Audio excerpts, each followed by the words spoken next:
একবার মহর্ষি নারদ সপ্তযজ্ঞ সম্পর্কে মুনিবরদের কাছে জানতে চাইলে মুনিবর এই যজ্ঞের মাহাত্ম্য বর্ণনা করতে গিয়ে বললেন, পুরাকালে তুঙ্গভদ্রার তীরে এক অনুপম সুন্দর নগর ছিল। সেখানে সমস্ত বর্ণের মানুষ নিজ নিজ ধর্ম অনুসারে সত্যাশ্রয়ী ও সৎকর্ম পরায়ণ ছিল। সেই নগরে সর্ববেদ বিশেষজ্ঞ এবং শ্রোত স্নাত কর্মনিপুণ আত্মদেব নামে এক ব্রাহ্মণ বাস করত। তিনি দ্বিতীয় সূর্যের মতো তেজস্বী ছিলেন। ধনী হয়েও তিনি ভিক্ষাজীবী ছিলেন। ধন্ধ্রী নামে তার প্রিয়া পত্নী কুলীন এবং সুন্দরী হওয়া সত্ত্বেও জেদি স্বভাবের ছিলেন। পরচর্চায় তিনি খুবই আনন্দ পেতেন। স্বভাবে তিনি ছিলেন ক্রূর, সব সময় কিছু না কিছু বকবক করতেন। গৃহকর্মিণী নিপুণা, কৃপণ এবং ঝগড়াটে ছিলেন। এই ব্রাহ্মণ দম্পতি সুখী থেকে গৃহস্থ জীবন যাপন করতেন।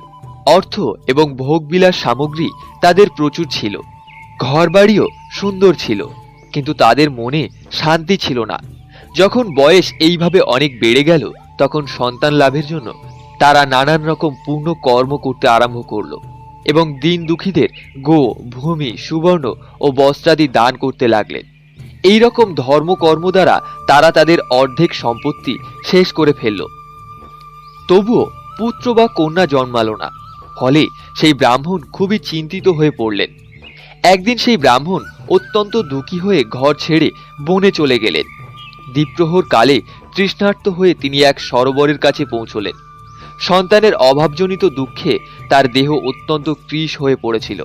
তাই ক্লান্ত হয়ে জলপান করে তিনি ওখানেই বসে পড়লেন। প্রায় 1 ঘন্টা পরে ওখানে এক সন্ন্যাসী মহাত্মা এলেন। ব্রাহ্মণ যখন দেখলেন যে সন্ন্যাসীর জলপান শেষ হয়েছে, তখন তিনি তার কাছে গেলেন এবং প্রণাম করে দাঁড়িয়ে দীর্ঘশ্বাস ফেলতে লাগলেন। সন্ন্যাসী প্রশ্ন করলেন, হে বিপ্র, তুমি রোদন করছো কেন? তোমার এমন কি দুশ্চিন্তা রয়েছে?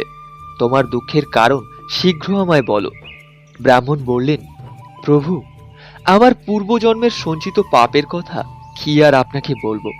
আমার পিতৃপুরুষগণ আমার দেওয়া জলাঞ্জলির জল নিজ চিন্তাজনিত দীর্ঘশ্বাসে ঈষৎ উষ্ণ করে পান করছেন। দেবতা ও ব্রাহ্মণেরা আমার দেওয়া জিনিস প্রসন্ন মনে গ্রহণ করছেন না।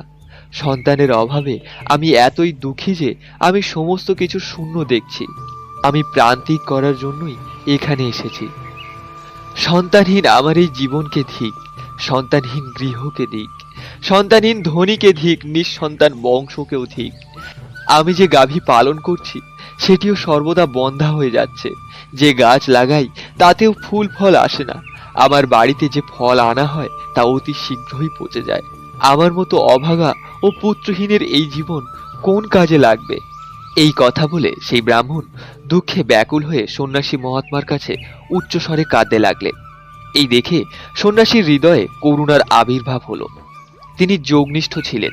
ব্রাহ্মণের ললাট রেখা দেখে তিনি সব বুঝতে পারলেন এবং বিস্তৃতভাবে ব্রাহ্মণকে সবই বলতে লাগলেন। সন্ন্যাসী বললেন, হে বিপ্র, পুত্রলাভের এই মোহ তুমি ত্যাগ করো। কর্মের গতি অতি প্রবল। বিবেকের আশ্রয় নিয়ে সংসারের বাসনা ত্যাগ করো।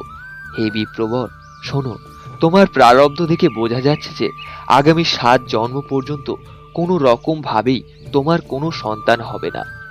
পুরাকালে রাজা শবর এবং অঙ্গকেও সন্তানজনিত দুঃখ ভোগ করতে হয়েছিল। হে ব্রাহ্মণ, তুমি এখন বংশরক্ষার আশা পরিত্যাগ করো। সন্ন্যাসেই সব রকম সুখ বিদ্যমান আছে।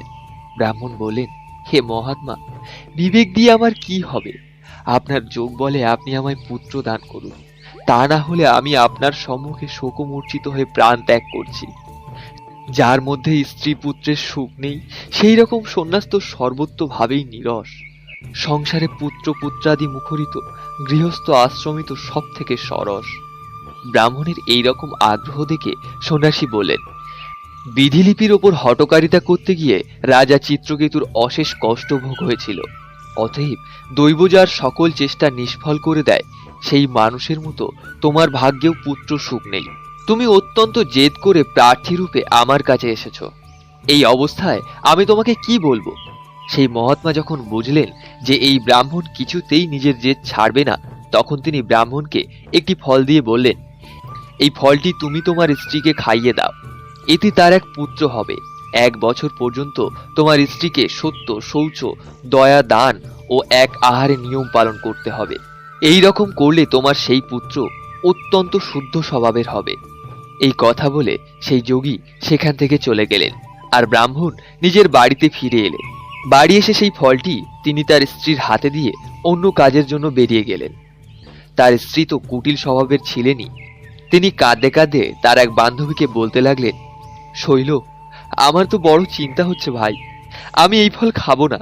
ফল খেলে গর্ভ হবে, গর্ভ হলে পেট বেড়ে যাবে, তারপর খাওয়া দাওয়া কমে যাবে, ফলে আমি দুর্বল হয়ে পড়ব। তাহলে আমি ঘরের কাজ কি করে করব? আর যদি কোনোদিন দৈববশে গ্রামের ডাকাত পড়ে, তাহলে এক গর্ভবতী নারী কি করে পালাবে? সুখদেবের মতো গর্ভ যদি পেটের মধ্যেই থেকে যায়, তবে তাকে বাইরে বের করা যাবে কি উপায়? আর যদি প্রসবের সময় সে বাঁকা হয়ে বেরিয়ে আসে, তাহলে তো আমার প্রাণ সংশয় হবে। এমনিতে প্রসবের সময় ভয়ানক যন্ত্রণা হয়। আমি সুকুমারী হয়ে এই যন্ত্রণা কি করে সহ্য করব? আমি যখন দুর্বল হয়ে পড়ব, তখন আমার ননদেরা এসে বাড়ির সব জিনিসপত্র নিয়ে চলে যাবে। আর এই সত্য শৌচাদি নিয়ম পালনও তো আমার পক্ষে কঠিন। যে নারী সন্তান জন্ম দেয়, সেই সন্তানকে লালন পালন করতেও তার খুবই কষ্ট হয়। আমার বিবেচনায় বন্ধ্যা বা বিধবা স্ত্রী সবচেয়ে সুখী। মনের মধ্যে এমন নানা কুচিন্তা করে ওই ফলটি সে খেলো না। তার স্বামী এসে যখন জিজ্ঞাসা করলো, তুমি ফলটি খেয়েছো? সে তখন বলে দিল, হ্যাঁ খেয়েছি। একদিন তার বোন ঘটনাচক্রে তার বাড়িতে বেড়াতে এলো। তখন তার বোনকে সে সমস্ত কাহিনী শুনিয়ে বলল যে, আমার মনে বড়ই দুশ্চিন্তা হচ্ছে। এই দুশ্চিন্তার ফলে আমি দিন দিন দুর্বল হয়ে পড়ছি। বলো তো বোন, কি করা যায় এখন? বোন বলল, আমার পেটে সন্তান রয়েছে। এই সন্তানের জন্ম হলে আমি একে তোমায় দিয়ে দেব। ততদিন পর্যন্ত গর্ভবতীর মতো গুপ্তভাবে সুখে বাস করো তুমি। তুমি আমার স্বামীকে কিছু টাকা পয়সা দিয়ে দিও, সে তোমাকে তার ছেলে দান করে দেবে।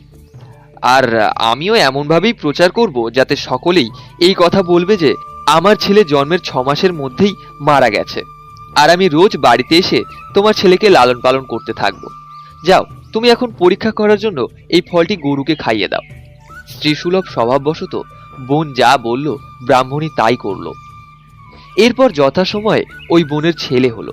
তখন ছেলের বাবা চুপি চুপি এসে ব্রাহ্মণ পত্নী ধুন্ধুলিকে ছেলেটি দিয়ে দিল।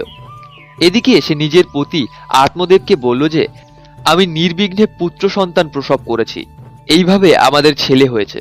পিতা ছেলের সমস্ত কর্ম সম্পূর্ণ করে ব্রাহ্মণদের দান দিলেন এবং বাড়িতে গান বাজনা ও নানান প্রকার মাঙ্গলিক অনুষ্ঠান করলেন।